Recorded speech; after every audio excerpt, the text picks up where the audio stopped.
வணக்கம். ஒரு காணொளி பதிவேற்றம் பண்றேன். அதை பாருங்க. தான் இந்த மாதிரி நான் மரங்களை நட்டுக்கிட்டு இருக்கேன். ஓகேங்களா? காணொளியை பார்த்தீங்களா? ரோட்டு ஓரத்தில் ஒரு செல்லப்பிராணி, அதாவது ஒருத்தர் வளர்த்த ஒரு செல்லப்பிராணி அனாதையாக கடந்துச்சு.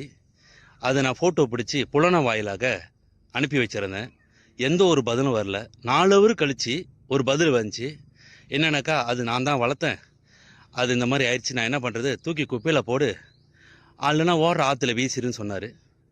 ஐயோ, இப்போ உள்ள காலத்தில் இப்படி ஒரு நல்ல மனிதரா இப்படிலாம் சொல்கிறாரா அப்படின்ட்டு நான் சும்மா இருப்பேனா, நான் என்ன பண்ணேன், அந்த பிராணி எடுத்து வந்து இங்கே அடக்கம் பண்ணி வச்சேன் ஒரு 4 வருஷம் முன்னுக்கு.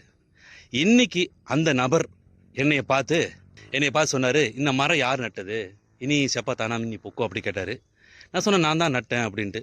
இல்லை, இது வேப்ப மரம் தானே, இதில் வந்து அம்மை போட்டிருந்தாக்க பிள்ளைங்களுக்கு நல்லா இந்தியர்கள் சொல்லுவாங்க, அது நேற்று ராத்திரி நான் பிச்சுட்டு போனேன், இது நீ தான் நட்டுன்னு சொன்னாங்க, அந்த வட்டார மக்கள் சொன்னாங்க அப்படி சொன்னார். அப்போ நான் சொன்னேன், ஆமாம் நான் தான் நட்டேன் அப்படின்ட்டு.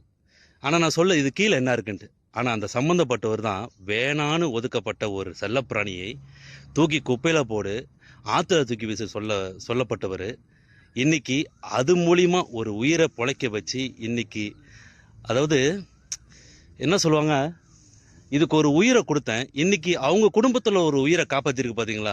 இதுதாங்க அர்த்தமுள்ள இறப்பாக நான் உருவாக்குறது எல்லாத்தையும். அந்த காணொலி பார்த்தாங்களே உங்களுக்கு தெரிஞ்சிருக்கும். ஆனால் முழுமையான காணொலி போட முடியாது.